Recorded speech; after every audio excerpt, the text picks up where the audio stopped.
आकर्षयति इति नाम कृष्ण। जहाँ को दर्शन मात्र के, जहाँ को कथा श्रवण मात्र के, जहाँकर नाम को स्मरण मात्र के ये जीव ताक प्रति आकर्षित हो जाई थांती से हेले भगवान श्री कृष्ण। जेते बळे भगवान कृष्ण जन्म हेले, भगवान कृष्ण जन्म हो जाइछन्ति आसी पहुंचती कौठी वृंदावन रे नंदगा। एबी आपण वृंदावन गले देखिबे गोटे तीर्थ जाना नंदगा, नंद को निज गाँ आ सेठी मथे जने महादेव अछंती ताको नाम नंदिकेश्वर महादेव की जय। ताको नाम नंदिकेश्वर महादेव और नंद महाराज और नंद को आनंद कइले न सरे। नंद केमिति आनंद हेले आमे भी आनंद हवा। कीर्तन बल को समस्ते ताली मारिबा, गायन बल को ताली मारिबा, गाइबा, प्रेम से नाचिबा। नंद का नंद भयो जय कन्हैया लाल की, नंद का नंद भयो जय कन्हैया लाल की, नंद का नंद भयो जय कन्हैया लाल की, नंद का नंद भयो जय कन्हैया लाल की। हाथी घोड़ा पाल की जय कन्हैया लाल की, घोड़ा पाल की जय कन्हैया लाल की, हाथी घोड़ा पाल की जय कन्हैया लाल की, हाथी घोड़ा पाल की जय कन्हैया लाल की। नंद का नंद भयो जय कन्हैया लाल की, नंद का नंद भयो जय कन्हैया लाल की, नंद का नंद भयो जय कन्हैया लाल की, नंद का नंद भयो जय कन्हैया लाल की। घोड़ा पाल की जय कन्हैया लाल की, हाथी घोड़ा पाल की जय कन्हैया लाल की, हाथी घोड़ा पाल की जय कन्हैया लाल की, हाथी घोड़ा पाल की जय कन्हैया लाल की। नंद का नंद भयो जय कन्हैया लाल की, नंद का नंद भयो जय कन्हैया लाल की, नंद का नंद भयो जय कन्हैया लाल की, नंद का नंद भयो जय कन्हैया लाल की। हाथी घोड़ा पाल की जय कन्हैया लाल की, हाथी घोड़ा पाल की जय कन्हैया लाल की, नंद का नंद भयो जय कन्हैया लाल की। नंद का नंद भयो जय कन्हैया लाल की। बोल भक्त वत्सल भगवान की जय।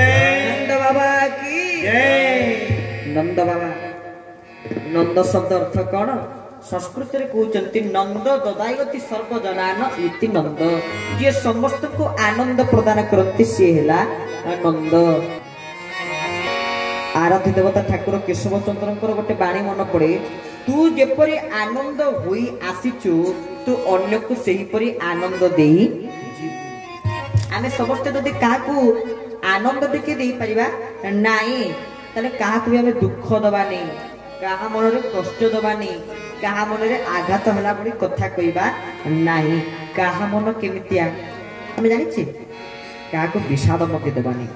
आमे जानि छी वशिष्ठ विश्वामित्रकर कथा, केमिति विश्वामित्र वशिष्ठकर पुत्रगण को निर्मम भाव हत्या कले, किंतु वशिष्ठ तथापि मते धैर्य धरले।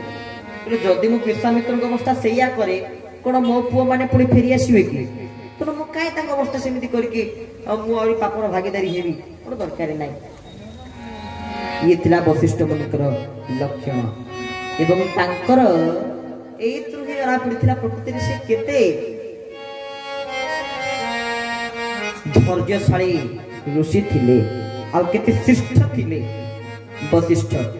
सेमिति नंद कोन करती ना आज्ञा समस्त को आनंद दियंती। आपण देखंतु ठीक भगवान कृष्ण जन्म की आसिके पहुंचले तो वृंदावन रे ब्रज रे गोपपुर रे समस्त को आनंद कले नसरे आ नंद यशोदा एते आनंद होई जंदी जहा को जहा पारिचंदी सब दान कर दे चलचंती।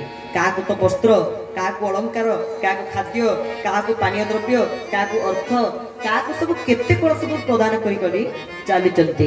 हम भाबी जे सब संचय करके रखिबा आ कोन पुओ बागर बळू खर्च करिया, सब एगुटे संचय करके रखिया ना। जेते पारिबे बांटी चलिबे, जेते बांटीबे आपण को सेते मिलिबो आ न बांटीले केमिति मिली गोटी के बसी पड़ी आसी। हां ने पळेगा संचिबा नहले बांटीबा। कोन करिबा? संचिबा ना बांटीबा? बांटीबा। यदि संचय को इच्छा था संचय में किछ कथा नै, किंतु बांटीयाटा भलो ଯେତେ ବାଣ୍ଟିବେ ସେତେ ଆହୁରି ଆପଣମାନଙ୍କୁ ମିଳିବ। ଦାନ କରନ୍ତୁ, ବାକି ଅପାତ୍ରରେ ଦାନ କରନ୍ତୁ ନାହିଁ। ଦାନ କରିବା ଠିକ ମାନୁଛୁ, ବାକି ଯାହାକୁ ଦାନ କରିବା କଥା ତାଙ୍କୁ ଦାନ କରିବେ। କାହାକୁ ଦାନ କରିବେ? ବ୍ରାହ୍ମଣକୁ ଦାନ କରିବେ, ବୈଷ୍ଣବଙ୍କୁ ଦାନ କରିବେ, ଭଗବାନଙ୍କୁ ଦାନ କରିବେ। ଭଗବାନଙ୍କୁ ଆମେ କଣ ଦାନ କରିବା? ଇଏ ଶବ୍ଦକୁ ଉଚ୍ଚାରଣ କରିବା ସମ୍ପୂର୍ଣ୍ଣ ଭୁଲ। ଯିଏ ଭଗବାନ ଆମ ପେଟକୁ ଯିଏ ପୋଷୁଛନ୍ତି, ଆମକୁ ଯିଏ କୃପା କରୁଛନ୍ତି, ଯାହାକୁ ପାଇଁ ଆମେ ଅନ୍ୟକୁ ଦାନ ଦେବା ପାଇଁ ସମର୍ଥ ହଉଛେ, ତାକୁ ପୁଣି କଣ ଆମେ ଦାନ କରିବା? କଣ ତାକୁ ତାହେଲେ ଦାନ କରିବା? ଟଙ୍କା ନୁହେଁ କି ପଇସା ନୁହେଁ, ଟିକେ ଭକ୍ତି ଭଗବାନକୁ ଦବା, ଭକ୍ତି ଟିକେ ଭଗବାନଙ୍କୁ ପ୍ରଦାନ କରିବା, ଏତିକି କରିବା। ଦେଖିବେ ଠାକୁର ନିଶ୍ଚୟ କୃପା କରିବେ।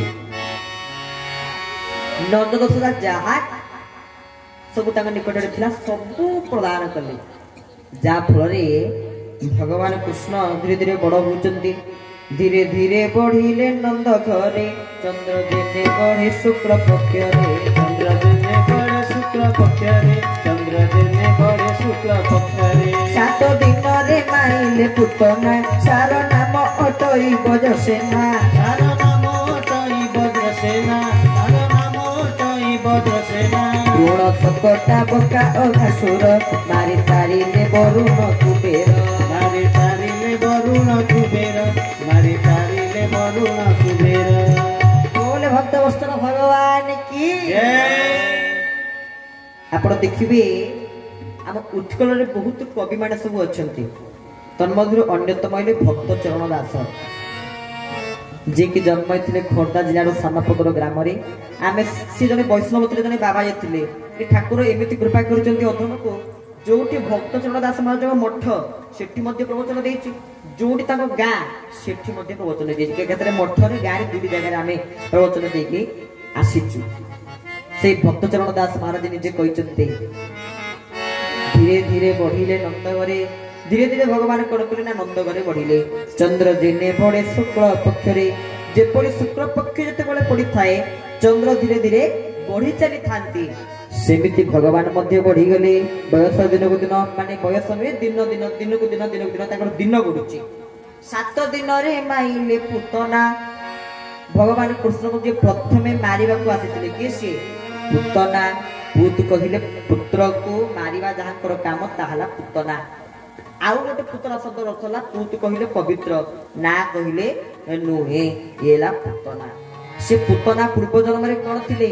ଆମେ ଯୋଉ ଦେଖୁଛେ ବଳି ମହାରାଜ, ସେ ବଳି ମହାରାଜଙ୍କର କନ୍ୟା ଥିଲେ ପୁତନା। ଦେଖିଲେ ଭଗବାନ ବାମନ ବାଉଣ୍ଡ ଆଙ୍ଗୁଳି ଧରି ଏତେ ସୁନ୍ଦର ଭାବରେ ଦୃଶ୍ୟମାନ ହଉଛନ୍ତି। ଭଗବାନଙ୍କୁ ଦର୍ଶନ କରି ବହୁତ ଆନନ୍ଦ ଲାଭ କଲେ, ବହୁତ ଆନନ୍ଦିତ ହେଲେ ଭଗବାନଙ୍କର ପରମ ପାବନ ରୂପକୁ ଦର୍ଶନ କରି।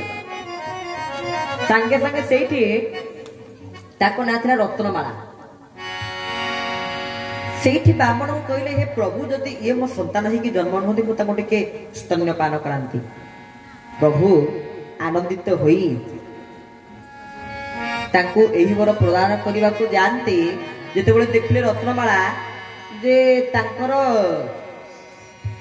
ବାପା ଭଗବାନ ବାମନ ଯାହାକୁ ପାତାଳଗାମୀ କରିଦେଲେ, ଯିଏ ପାତାଳଗାମୀ କରିଦେଲେ ମୋ ବାପାକୁ, ପୁଣି ତାକୁ ମୁଁ ପୁଅ ବୋଲି ଭାବିକି ତାକୁ ସ୍ତନପାନ କରିବି?